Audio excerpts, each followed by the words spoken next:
June 1939, Oklahoma. A wave of violent robberies has left the small cities of Seminole, Tecumseh, and Shawnee on the edge. This is the post-Great Depression era. Desperation and crime aren't uncommon, but this time, something is different. G-men, government agents, are swarming the towns, questioning the locals and scanning every dusty road and train station. They aren't just chasing bank robbers, they are hunting two fugitives who supposedly did the impossible: escape from the maximum security hellhole known as Alcatraz Federal Penitentiary. And this is just the start.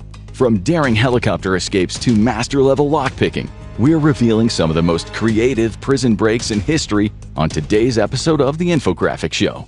Escape from Alcatraz, the other one. Now, you might be thinking, hold on a second, no one ever actually successfully escaped from Alcatraz, right? Or if anyone did, it had to be those three genius inmates who vanished on June 11, 1962, that all the escape movies are based on.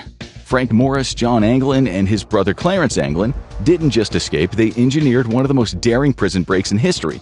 Armed with nothing but spoons and forks and a homemade electric drill to dig and scrape their way out of the cells over 6 grueling months. They even went as far as to make life preservers from 50 raincoats and designed papier-mâché heads to leave behind in their beds. After scaling down 50 feet of prison piping and slipping past not one but two towering 12-foot barbed wire fences, the men reached the shore.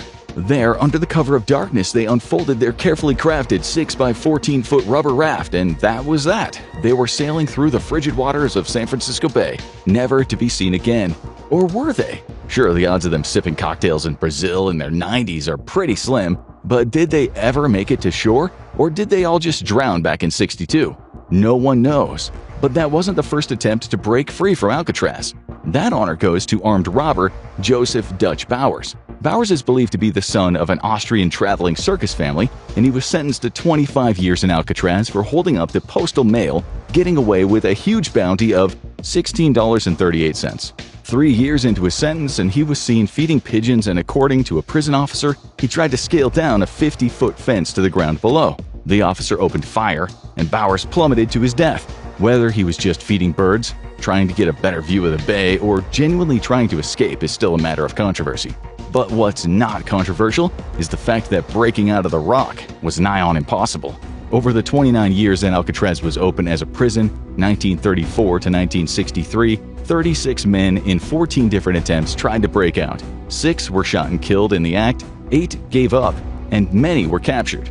2 guys definitely drowned, and 5 just vanished into thin air. This brings us back to the start.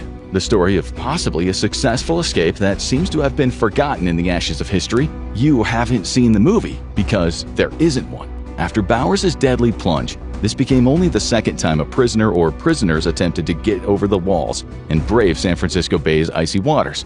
The men were Theodore Ted Cole, prisoner AZ-258, just 24 at the time of escape, and Ralph Rowe, prisoner AZ-260, who was the ripe old age of 31. Both men were born into the dust and desperation of the Depression-era Oklahoma, where poverty wasn't just a reality, it was a way of life. Trouble wasn't just something they found, it was in their blood. They aced troublemaker school with flying colors, graduated from petty crime with honors, and before long, they were young bank robbers with a knack for making headlines. Cole was sentenced to sizzle in the electric chair after robbing a bottle works in Tulsa. Rowe, on the other hand, got off light. A cool 99-year sentence for surviving a bloody shootout with local cops and FBI agents in Shawnee. His partner wasn't so lucky. He left the fight in a body bag. Both men had attempted to escape from their respective prisons, so as extreme escape risks, they were transferred to an island no man could supposedly escape from. Although they didn't know each other before spending time in Alcatraz, the two got to chat, and during their transfer, they quickly realized that they were birds of a feather. Birds that had no intention of being locked up in cages or frying in a chair. Rowe was the brains of the pair, said to be able to keep a cool head in difficult situations. Cole was known as someone who would use extreme violence after starting his career as a thief at the age of 14. He caused so much havoc in these small towns in Oklahoma, the local press gave him the moniker Teddy the Terrible.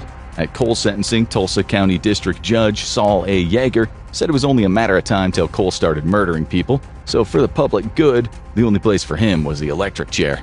He was irredeemable, Yeager said, but this led to widespread protests from the concerned public and civil rights organizations. Cole subsequently won an appeal and his sentence was reduced to 15 years. Now that seems like a win for human rights in America until Cole proved Judge Yeager right. He popped his murder cherry by killing his cellmate over what was likely just a petty disagreement.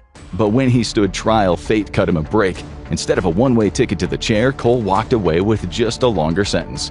Before Alcatraz, while Cole was serving time at McAllister Penitentiary, he almost got over the wall only for a guard to spot him and shoot him down. Now with a reputation as an incorrigible escape artist, he later sawed through his cell's bars, only to discover the authorities were watching. They were so sure that he'd try to escape that they wired a device up to his cell. In November 1934, his escape ambitions almost came to fruition. He smuggled himself in a laundry bag, which was then loaded onto the back of a truck. The prison gates were opened and the engine kicked into gear, taking Cole toward freedom. When the truck stopped to unload in town, he calmly got out and bid farewell to the driver. Flat broke and desperate, he hitchhiked to Cushing, Oklahoma, where he decided to make his own luck by taking pipeline worker James Rutherford hostage. With a gun to Rutherford's head, Cole forced him to drive straight to Texas, where he engaged in a crime spree. Robbery after robbery, he stuffed his pockets full of cash. But his freedom was short-lived. Within weeks, he was caught in Dallas, dragged back into the system, and shipped off to the one place that could finally hold him, Alcatraz. And after everything he'd done, he wasn't just looking at hard time, he was facing 50 long years. As for Rowe, he also started crime early, but unlike Cole, he was known to be part of some serious outfits. Still young, he teamed up with the outlaw Wilbert Underhill, aka the Mad Dog of the Underworld, and the Tri-State Terror, both of them tormenting the small towns of Oklahoma, where they plied their violent trade of theft. For years, the authorities tracked those guys, only for that shootout to happen and force them into early retirement. Rowe was hit, as was his girlfriend Eva, while Underhill escaped injured, but then later died in a hospital. Rowe's 99-year sentence reflected just how much of a feared outlaw he had become. Like Cole, Rowe did a stint in McAllister Penitentiary. While there in 1929, he smuggled himself into a wooden box, but pretty soon he found it difficult to breathe. After kicking his way out, Rowe was soon escorted back to his cell. Given his fierce reputation and the fact that he was smart, it was decided the best place for him was the Rock. So on October 26, 1935, both men, handcuffed and surrounded by prison officers, were ushered from the McDowell ferry boat and into Alcatraz. Security was especially tight that day. Some of the U.S.'s most violent criminals were making the trip with Cole and Rowe. Two of them, Rufus Franklin and Thomas R. Lemrick, were both bank robbers and would one day become part of the third escape attempt, killing a guard in the process.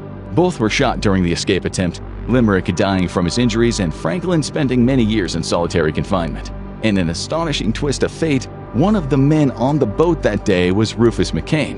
Back in 1939, McCain and four others, including the infamous ruthless Arthur Doc Barker of the notorious Barker Carpus Gang, pulled off what could have been Alcatraz's greatest escape. The five men, all serving countless years for bank robberies, kidnappings, and murder, sawed through their cell bars, slipped out into the night, and almost became legends. Once outside, they split up. Barker and another man bravely dove into the freezing waters only to struggle against the currents. Desperate, they tried building a raft from driftwood, but time wasn't on their side. By then, the prison was on high alert. Guards in the watchtowers had spotted movement and opened fire. A bullet ripped through Barker, leaving him bleeding in the surf and capturing the other guy. Pretty soon, a guard boat emerged from the thick fog with rifles and angry faces pointed at the escapees. Years later, one of the escapees made sure McCain would pay for that night. Young drove a handmade knife straight into McCain's stomach, a blade he crafted in the prison's furniture shop.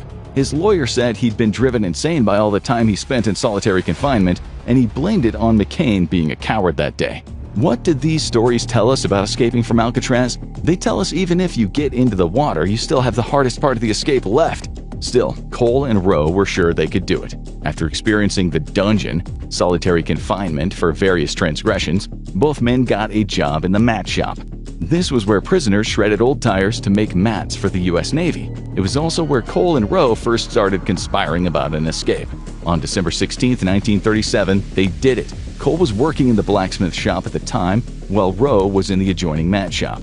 All 30 prisoners were there for head count at around 1 p.m., but when the guard returned for the next count just 30 minutes or so later, 2 men were missing.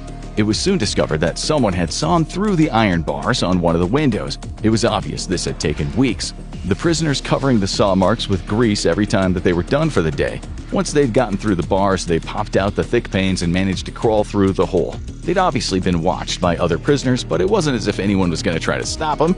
After all, the prison demanded total silence. It was revealed that Rowe and Cole had taken a pipe wrench with them on their expedition so they could smash out a lock on one of the gates of the wire fences. Once that was done, they'd scaled down about 20 feet to the ground below.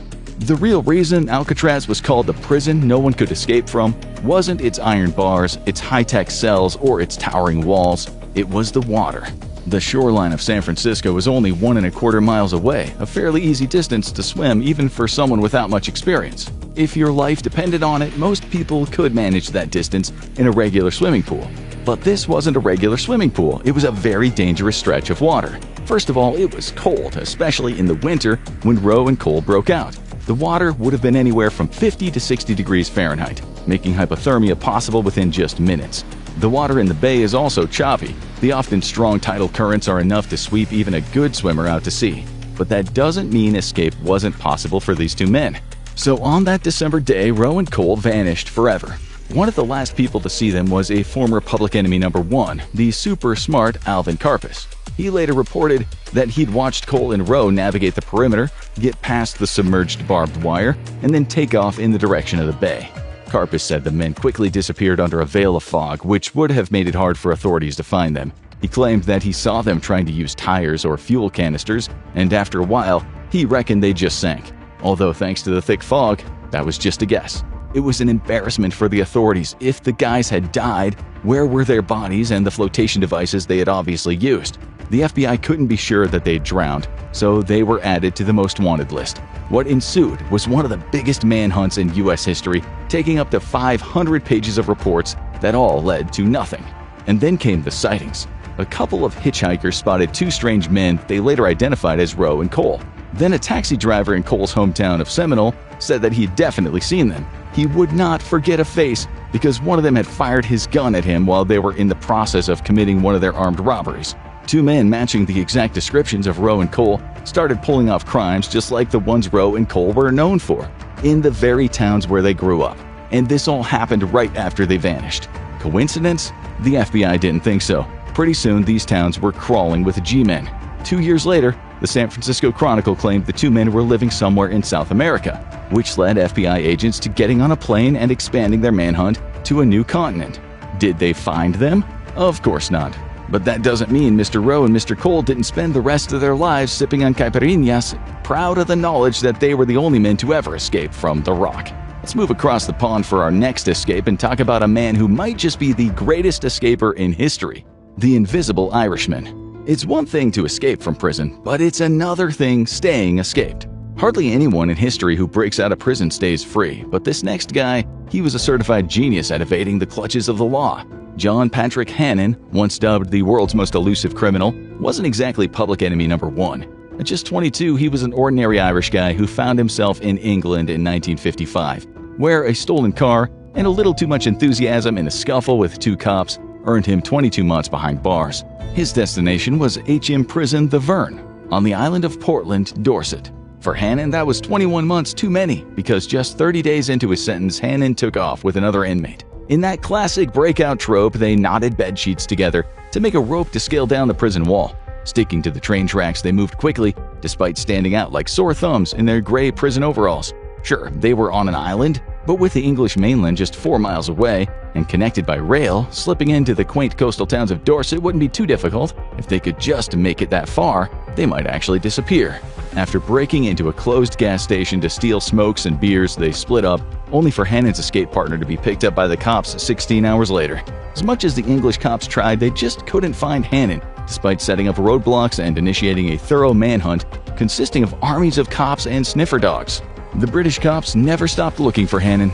About 45 years later, in 2001, an investigator told the BBC, "Continual checks are made, making life extremely difficult for the individual concerned and indeed for their family and friends."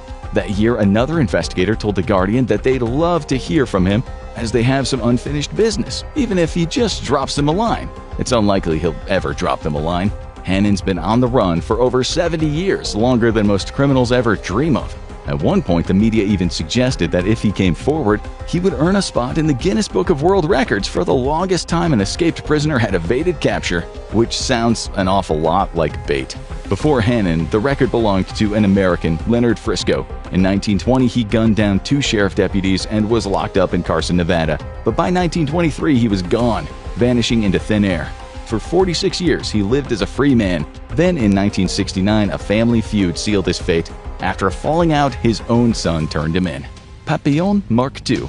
Pascal Paillet was a man who didn't just break out of prison, he did it in style. He used helicopters. And yes, that is plural. He did it more than once. By 1997, 34-year-old Pascal Paillet was no stranger to prison. He'd already done time for assault and conspiracy. But that was nothing compared to what came next. That year, he joined a heavily armed gang in Marseille, setting their sights on an armored car loaded with cash. Desperation and greed fueled their attack, and then the bullets started flying, 14 rounds from a Kalashnikov, killing a guard.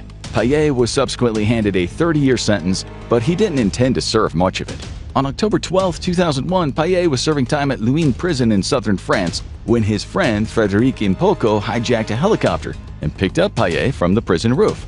Paillet was free, but his buddies who'd committed the robbery with him weren't.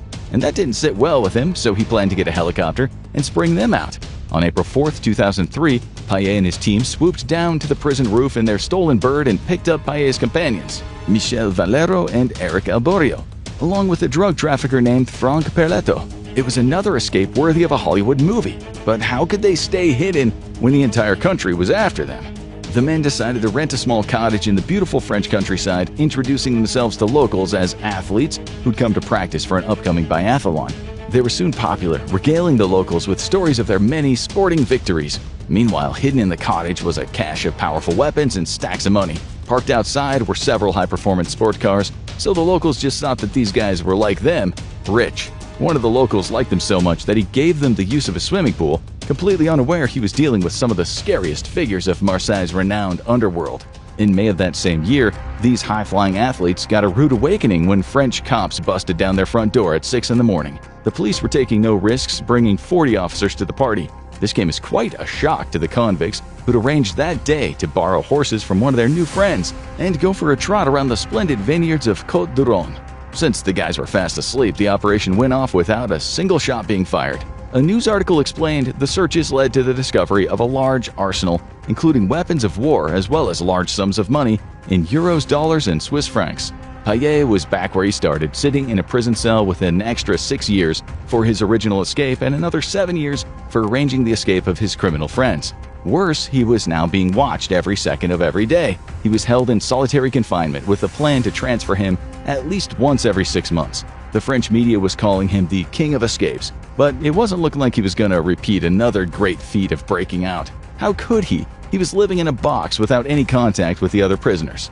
These conditions were so appalling that Paillet wrote a letter of appeal titled The Saga of My Transfers. He explained that they'd moved him 9 times in just 30 months, making it impossible for him to settle. To push the point home, he'd begun a hunger strike. He was kept under constant surveillance, and it was frankly impossible to escape. But that is exactly what he did. It was July 14, 2007, in the middle of the Bastille Day celebrations where prison officers weren't perhaps on their A game. As Paillet sat in front of the recording devices in his solitary confinement cell, his friends were busy stealing a helicopter from the Cannes Mandelot airport. With guns pointed at the pilot's head and masks over their faces, they told him his next stop was the prison. They managed to land the chopper on the roof, head down to the solitary wing, and with guns at the ready, spring their friend out. The entire operation from landing on the roof to flying away took just 5 minutes. According to the pilot, notwithstanding having a gun pointed at his face, the men were quite nice. He told the media there was no violence. They told me if I followed orders there would be no harm. He did as they asked and they let him go as soon as they ditched the helicopter. But Paillet's great escape didn't last for long. French authorities working with Spanish police picked up Paillet and his accomplices in a suburb just outside of Barcelona. This time the authorities have kept Paillet's location a secret. Okay, now for what is arguably the smartest escape in the episode. The South African Houdini. December 11, 1979. Inside Pretoria Central Prison, one of South Africa's most brutal lockups, 3 men are just 10 doors away from freedom. Leading the escape is Afrikaner Tim Jenkin and his associate Stephen Lee. With them is Alex Mumbaris, an Egyptian with French and Australian citizenship. These three men are part of a small group of high-profile political prisoners in this high-security dungeon that prides itself on being one of the most secure prisons in the country. The plan was to simply slip through the doors, stroll out the front entrance, and walk past the guard towers and security fences without anyone so much as blinking.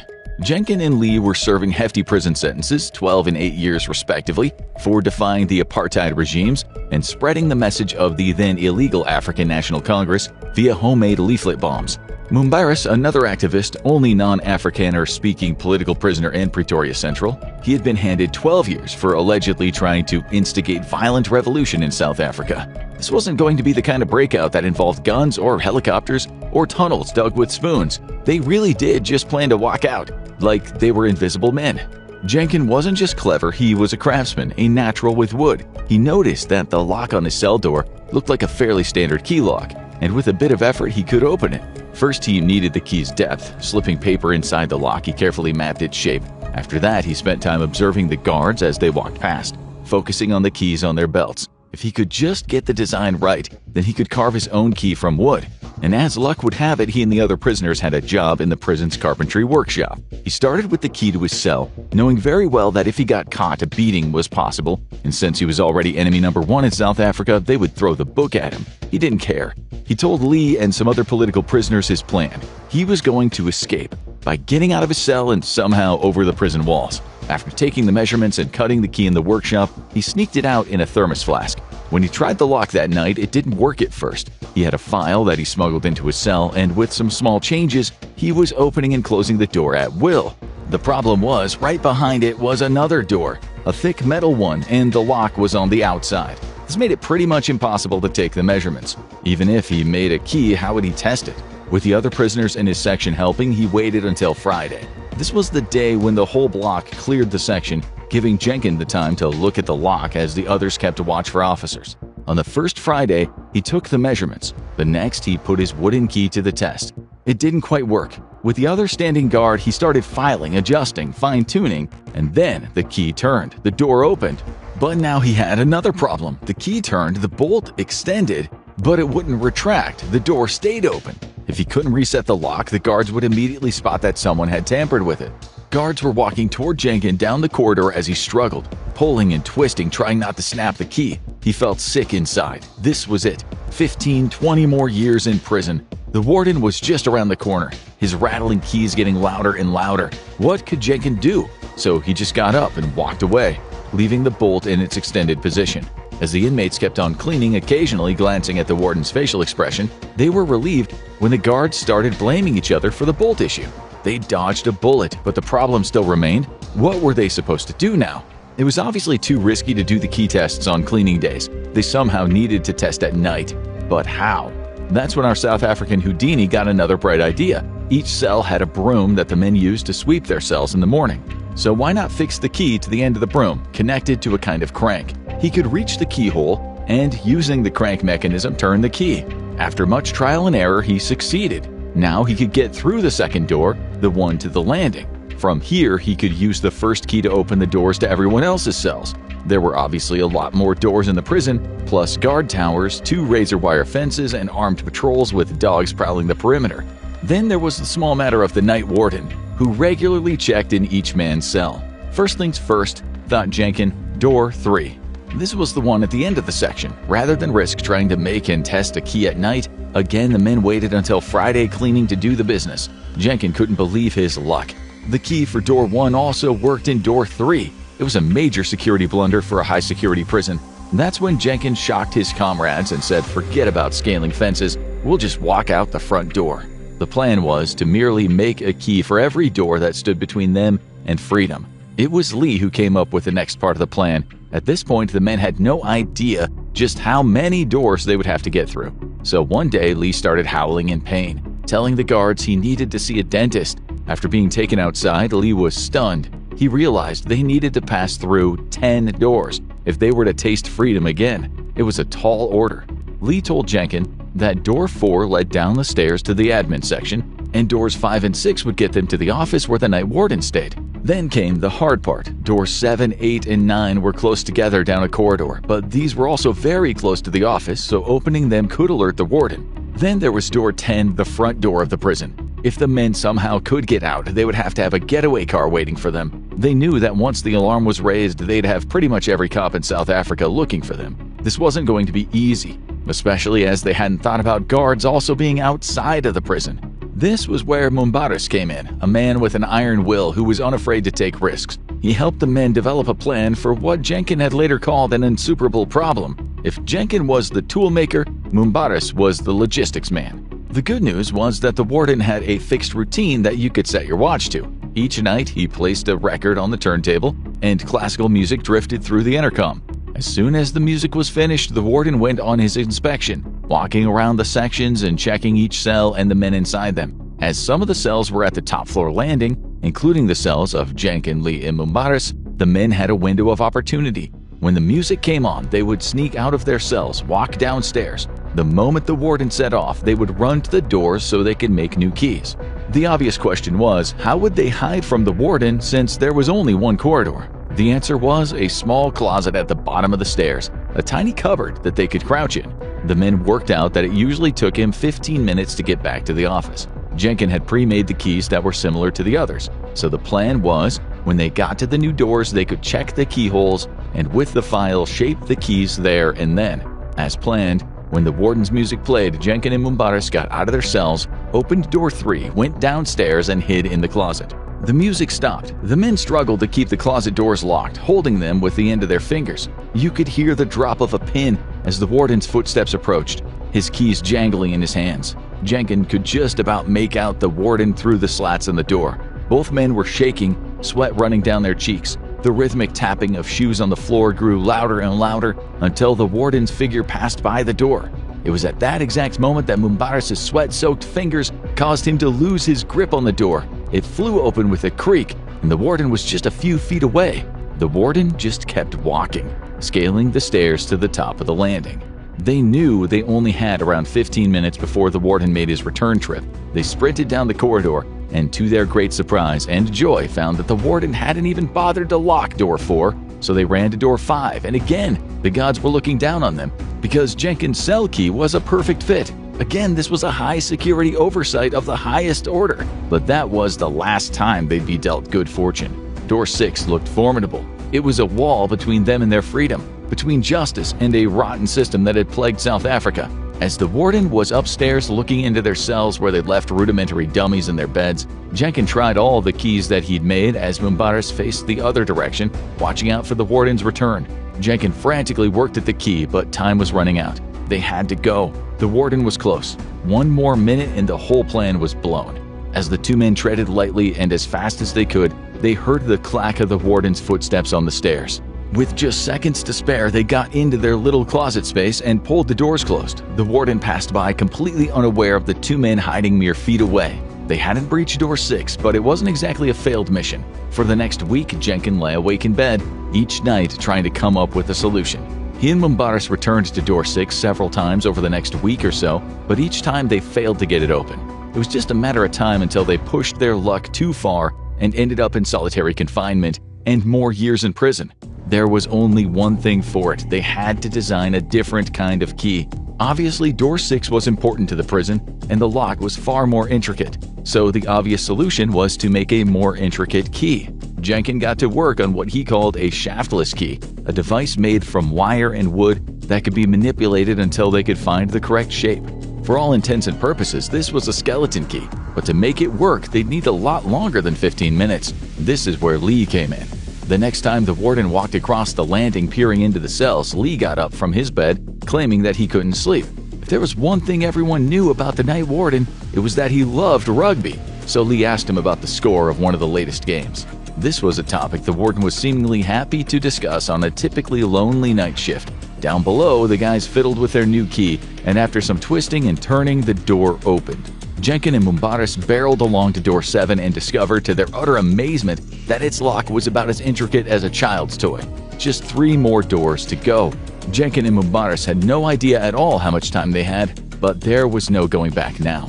Door 8 was already open. Door 9 wasn't so much a prison door, but a regular wooden thing. It also opened easily.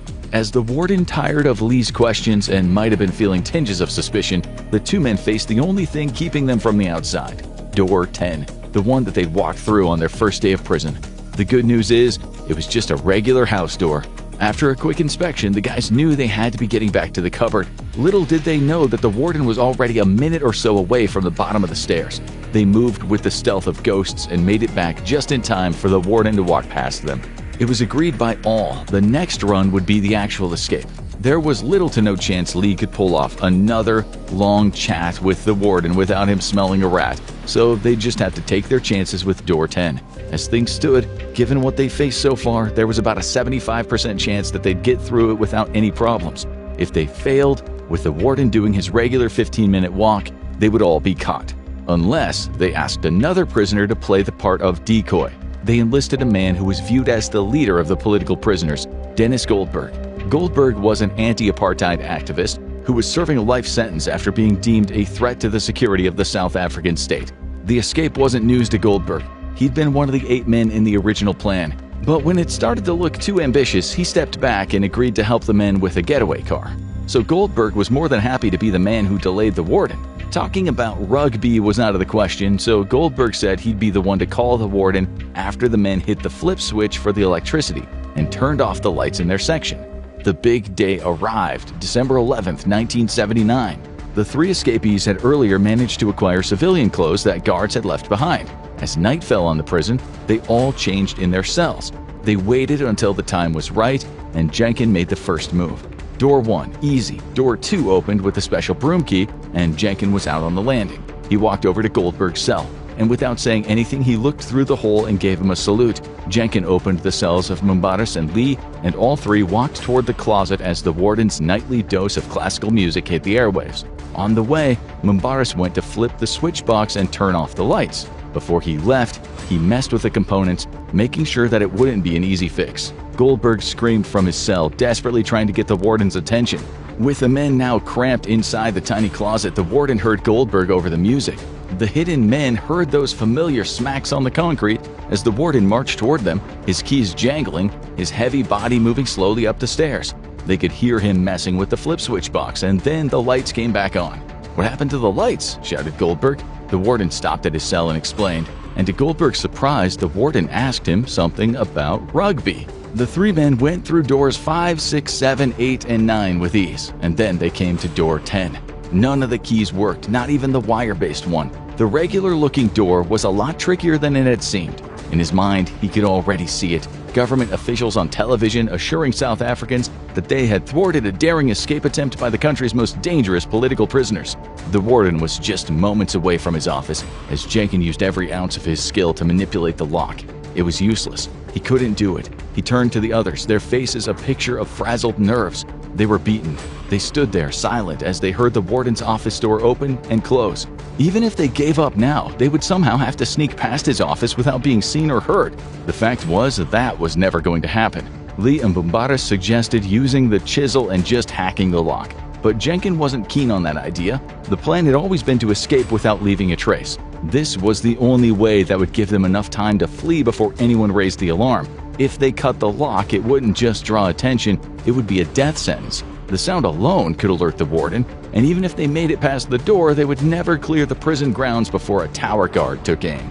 Lee and Mumbaris refused to go back to their cells. They were so close. Jenkins didn't have a choice. He handed the task to Mumbaris, who began hacking away at the wood around the lock, just yards from the warden's office. But the warden never appeared. Maybe he was hard of hearing. Maybe luck was finally on their side. Mumbaris removed the last piece of wood, and it happened. The door opened and the warm wind hit the men's faces. Beyond them was the world, their freedom. As they walked into the street, they saw a guard sitting in his car. Fear gripped them. What choice did the men have but to carry on walking? They walked right past the guards, who only saw 3 men in civilian clothes. The men walked and they walked as the sun rose in the distance. They kept going, the edges of their lips curling, smiles eclipsing their faces, joy filling their hearts as they made it to the getaway car. With the help of ANC activists and politicians, the men were smuggled out of South Africa into Mozambique, through Angola, Zambia, and Tanzania, finally to the safe haven of London in the UK, where South African anti-apartheid activists were treated like VIPs. The men had embarrassed the system. It was a great success, but not for Goldberg, who wasn't released until 1985 after serving 22 years. Apartheid ended in the early 90s, and the freed Nelson Mandela became the first black president of South Africa with the ANC in 1994. As for Jenkins, he traveled the world and occasionally gave presentations on lockpicking. As a surgeon of locks, he will forever be known as one of the best there ever was. If you had to escape a Supermax prison, how would you do it? Drop your wildest escape plan in the comments below.